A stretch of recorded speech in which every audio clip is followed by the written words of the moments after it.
बोचहा विधानसभा में उपचुनाव होना है और प्रत्याशियों की लगातार क्षेत्र में परिचालन जारी हो चुका है।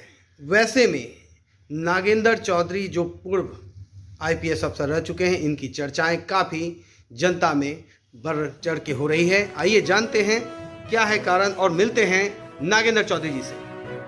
खासकर आपके चैनल एवं बोचहा की जनता को मैं धन्यवाद देना चाहता हूं। उन्होंने हमको प्रेरित कर कि नहीं, आप पढ़े लिखे हैं, आप मेरे क्षेत्र में आइए और इलेक्शन जरूर लड़िए, इसलिए कि बहुत दिनों से इसका विकास नहीं हुआ। सही है कि हम भी जनता के बीच में गए, वहाँ विकास नाम की कोई चीज़ है ही नहीं। बड़े बड़े नेता बने, बड़े बड़े मंत्री बने, लेकिन वहाँ विकास हुआ नहीं।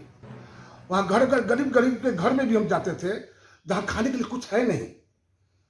जब जिस एरिया में खाने के लिए कुछ नहीं हुआ, बोचहा जैसे क्षेत्र में जहाँ बड़ी बड़ी सड़कें जा रही है, वहाँ के क्षेत्र को और उन्नत होना चाहिए।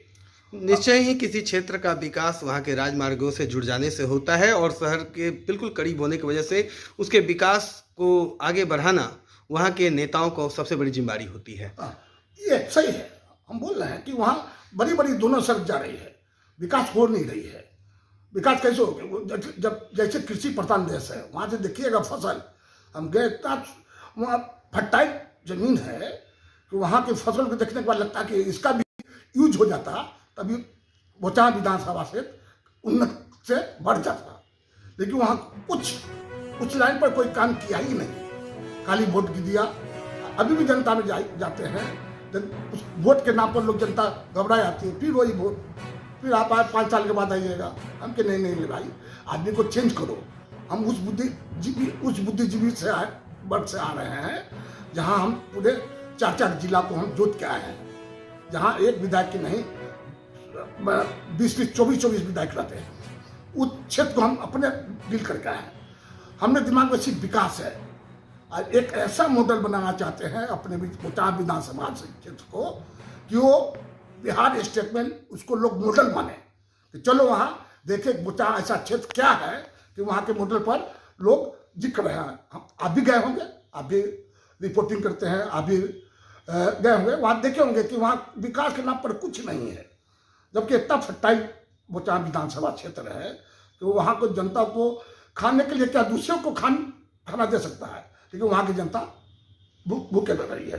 तो उसी को चेंज करना है। तो क्या आप कहना चाहते हैं कि इतने लंबे समय से जो वहाँ जो भी विधायक रहे या वहाँ से जो मंत्री भी चुन के आए, तो विकास के जो रास्ते बनते हैं वहाँ अवरुद्ध रहे? अवरुद्ध किए ही ना, विकास नहीं होने मतलब अवरुद्ध कर दिए।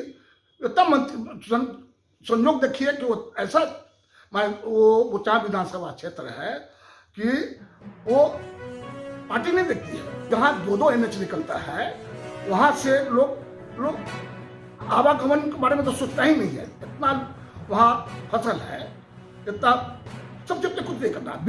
एक्सपोर्ट इम्पोर्ट 2 रास्ता जा रहा है, NH रोड जाती है, वहाँ से जितना फर्टाइल है उसको लोग एक्सपोर्ट इम्पोर्ट कर सकते हैं, डायरेक्ट यहाँ पे लोग ले जाएगा। इसका मतलब है कि वहाँ बोचहा खेती युक्त जमीन होने के बावजूद अगर NH से कनेक्ट होती और अगर आवागमन की सुविधा दी जाती तो निश्चय ही उसमें खेती के जो फसल हैं वो दूर दूर तक जाती और जिससे वहाँ के लोगों को लाभ मिलता। आप ये कहना चाहते हैं? हाँ, हम यही कहना चाहते हैं जी कि NH आप एक सेवानिवृत्त आईपीएस अफसर रह चुके हैं, वैसे में आपकी जिम्मेवारी बड़ी है और वैसे जब विकास का मुद्दा स्थिर पड़ा हुआ है तो आप अपना कैसे योगदान देंगे अगर वहाँ की जनता आपको चुनती है? तब जनता चुनेगी तो जनता फिर उसके बाद किसी को वोट नहीं देगी।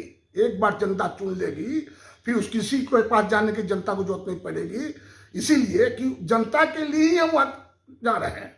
इतना विकास कर देंगे कि उसके बाद वो दूसरे नेता के बारे में सोचेंगे नहीं। विकास के रोल मॉडल की आपने बात कही, वो कौन से रोल मॉडल होंगे? जैसे बेरोजगार को रोजगार देना, जैसे इंडस्ट्री लगा देना। अभी जितना मेरा बोचहा क्षेत्र है उतना 20 फैक्ट्री लगा दीजिए तो समझे हमारे यहाँ 36 पंचायत है। 36 पंचायत में एक पंचायत में भी एक इंडस्ट्री देंगे तो 36 इंडस्ट्री बनेगा और 36 में हमारा 36,000 आदमी उसमें एम्प्लॉय हो जाएंगे। बड़ा उद्योग, छोटा उद्योग जहाँ 500,000 आदमी काम करते हो, छोटा उद्योग स्मॉल इंडस्ट्री बनाएंगे, 36 बनाएंगे, हर एक पंजाबी बनाएंगे। जहाँ के वहाँ के बेरोजगार हैं वहाँ वहीं के बेरोजगार को नौकरी देना है। शिक्षा देखिएगा, स्कूल ढहा हुआ है, टीचर नहीं आ रहे हैं, पढ़ाई नहीं हो रही है, बनाना है स्कूल, मॉडल स्कूल। लोग देख कर देखे कि चला स्कूल यहाँ मॉडल स्कूल है। स्वास्थ्य देखिए एकदम चरमरा है, डॉक्टर नहीं जा रहे हैं, पेशेंट भी नहीं जा पा रहा है कि डॉक्टर नहीं है तो जाके क्या करेंगे। ऐसे रोड है, रोड पे जोड़ेंगे बिचौलिया के विकास में जाएगा। वहाँ रोड बनेगा तो वहाँ से जो फसल है उसको सप्लाई एक्सपोर्ट इंपोर्ट करेगा वहाँ की जनता। वहाँ पर बेरोजगार उसमें लग जाएंगे, वो एक्सपोर्ट इंपोर्ट पर धंधा शुरू कर देंगे। तो आपका कहने का मतलब है वो हर क्षेत्र, एक तो रोड की कनेक्टिविटी होते हुए भी बोचहा पिछड़ा रहा, दूसरे स्वास्थ्य और शिक्षा के क्षेत्र में भी बदहाली रहा। वैसे में बोचहा के लोग कहीं ना कहीं भ्रष्टाचार से भी पीड़ित है, तो वो एक चुनौती भरी होगी, उसको आप कैसे दूर करेंगे? जहाँ तक भ्रष्टाचार के बारे में जनता जान रही है कि मेरा जो भी नेता बना वो भ्रष्टाचार में लिप्त है, वो खुद दिख रही है ना। इसीलिए ऊपर जनता वोट करना पर लोग घबरा जाती है। फिर 5 साल के बाद ही आया है, फिर 5 साल के बाद आएगा। वही जनता को जागरूक करना है। नहीं, नेता ऐसा नहीं होता है। जहाँ तक राजनीति में बिना भ्रष्टाचार के लोग आगे नहीं बढ़ते, वैसे में आपकी एक ईमानदार छवि के साथ जनता को एक ईमानदार विधायक मिले और एक अच्छा विधानसभा में काम करेंगे, वो कैसे संभव है? कहीं नहीं करे संभव है। जब तक जो सरकार का जो स्कीम है जो धरातल पर लिया ना, कोई नेता को अपने घर से कोई थोड़े कुछ करता है। जनता जो सरकार का स्कीम है उसको धरातल पर ले आना है ईमानदारी से। कहाँ भ्रष्टाचार लिप्त होइएगा, जनता की सेवा नहीं कर सकते हैं। यहाँ जो भी है भ्रष्टाचार में लिप्त रहा, अपने बारे में सोचा, जनता मरे जिए, खाए नहीं खाए, उसे कोई मतलब नहीं है। क्या लगता है कि अगर आपको जनता एक मौका देती है तो बिल्कुल ईमानदारी पूर्वक क्षेत्र का विकास करेंगे, जहां भ्रष्टाचार नाम की कोई चीज़ नहीं होगी? हम बोले ना, एक बार हमको जनता चुन ले, फिर किसी भी नेता को जनता वहाँ नहीं चुनेगी, किसी भी कीमत पर नहीं चुनेगी। एक बार, सिर्फ एक बार हमको वोट दे दे, जिता दे, उसके बाद जनता कहीं नहीं जाएगी। सिर्फ नागेंद्र चौधरी को ही याद कर रखेगी कि मेरा नेता नागेंद्र चौधरी है, वही रहेगा। अब मरते मरते दम तक उसका सेवा हम करेंगे। अभी तो आप सुन रहे थे नागेंद्र चौधरी को, और आपने सुना कि किस प्रकार से अपनी एक बड़े ओहदे पर रहने के बावजूद भी गरीबों के हर दर्द को समझते हैं और उसको ठीक करने की कोशिश करते हैं। हम भी गरीबी से आए ना, और ये भी गरीबी से आए, तो कैसे आप गरीबी का दर्द समझते हैं, ये भी बताएं।